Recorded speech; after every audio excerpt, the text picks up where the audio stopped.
बिस्मिल्लाहिर्रहमानिर्रहीम।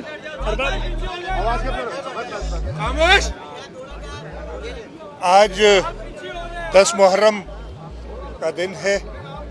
आज के दिन पूरे आलम इस्लाम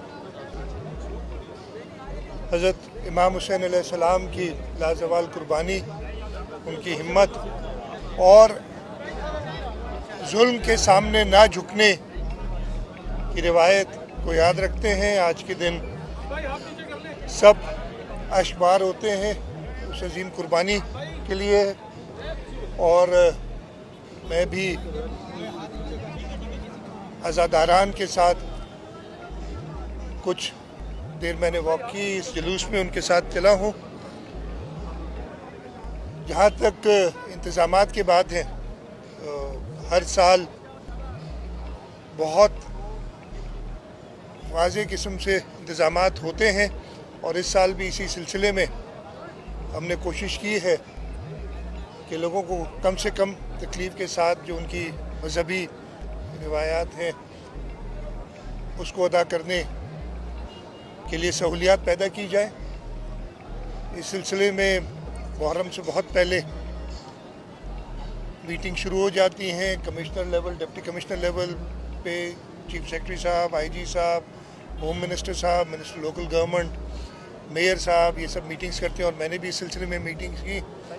और कोशिश यही होती है कि जहाँ पे कोताहियाँ होती हैं उनको दुरुस्त किया जाए। और इस साल कोशिश की, और मैं सिर्फ आपको मोटे मोटे नंबर्स बताता हूँ कि इस मुहर्रम में तकरीबन 17,500 से ज़्यादा पूरे सिंध में मजालिस हुई हैं और इनका 30% से ऊपर यानी 6,000 के करीब मजालिस जो है वो सेंसिटिव या मोस्ट सेंसिटिव होती है, जहाँ पे हमें कुछ ना कुछ सिक्योरिटी के इंतज़ाम करने पड़ते हैं। और ख़ास तौर पे तकरीबन 1400 से ऊपर मजालिस ऐसी होती हैं जो मोस्ट सेंसिटिव करार दी जाती है और उस पर पुलिस और इंतज़ामिया अपनी सिक्योरिटी का इंतज़ाम करती है।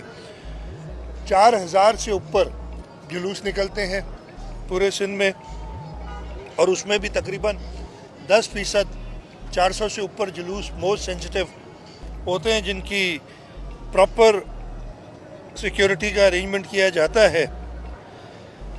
आज के दिन 10 मुहर्रम को तकरीबन 1400-1375 के करीब जुलूस निकलेंगे।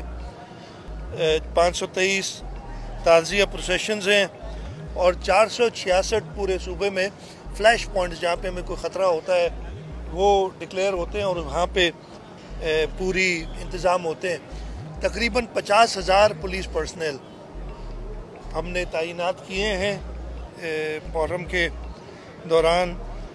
आज के इस मरकज़ी जुलूस में तकरीबन 6,000 पुलिस पर्सनल,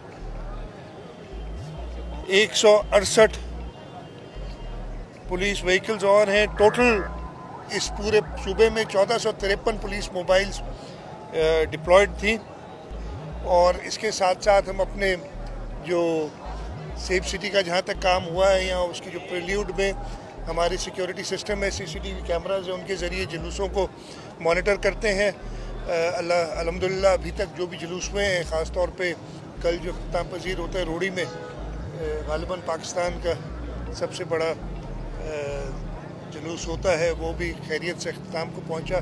और हमारी कोशिश यही रहेगी कि जो अज़ादारान हैं उनको पूरी सहूलत दी जाए और उसके साथ साथ सिक्योरिटी का भी इंतज़ाम किया जाए। आज मैं सुबह ये जुलूस में शिरकत हुआ हूँ।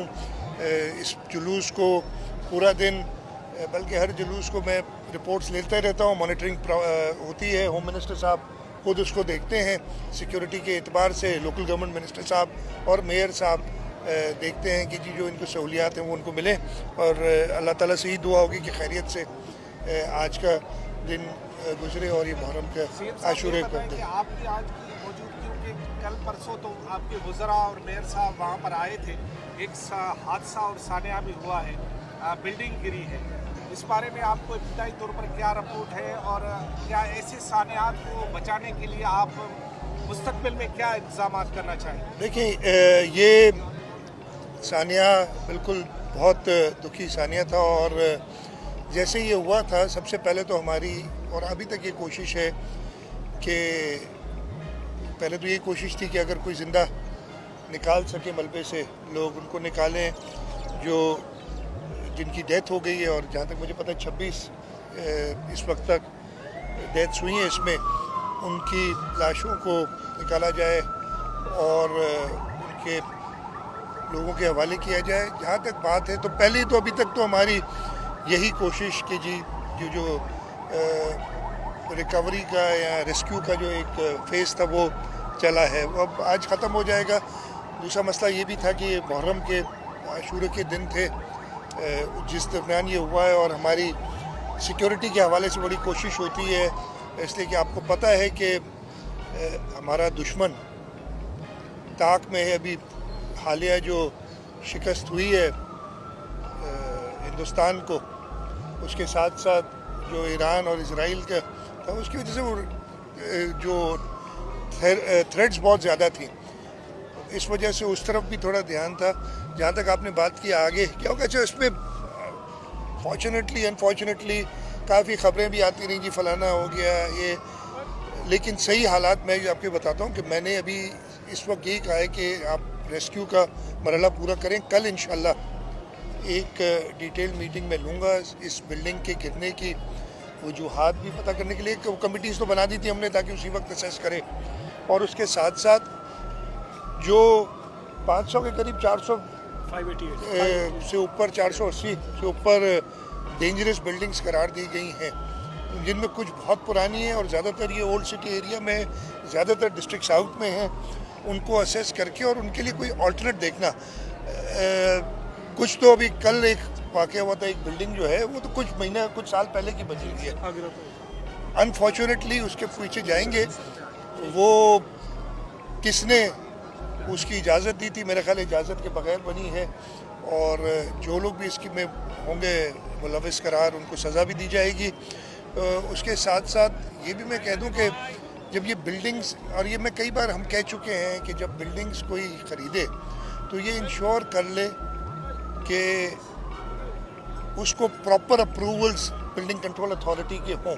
जहाँ तक मुझे पता है कल वाली बिल्डिंग को शायद SPCA के ये जो रात खाली कराई है आगरा ताज में, उस पर अच्छा मज़ामत होती है। वो लोग अब जब लोगों के पास जाते हैं ना, और वो लाइटली सो बेचारे गरीब हैं, लेकिन वो जब फ्लैट अपना उसमें लेते हैं किराए पे या ख़रीदने के लिए, उस वक्त तो ये सारी चीज़ें नहीं देखते कि जी उसके प्रॉपर अप्रूवल्स हैं कि नहीं है। गुर्बत है, सस्ता वो शायद बेच देते हो इसलिए लेते हैं, लेकिन जब उनको उधर से कहते हैं कि जी अब आप मूव करें ये डेंजरस है, तो हुकूमत से हर किस्म की तहफ़्फ़ुज़ मांगते हैं कि जी आप बताएं हमें ले कहाँ जाएंगे, हमें रहेंगे कहाँ, और ऐसा वक्त आ जाता है कि हमें इस पे ऐसा एक्शन लेना पड़ता है, और कल वो लिया गया और उनको उधर से निकाला गया। मेरे ख्याल पीछे जुलूस आ रहा है।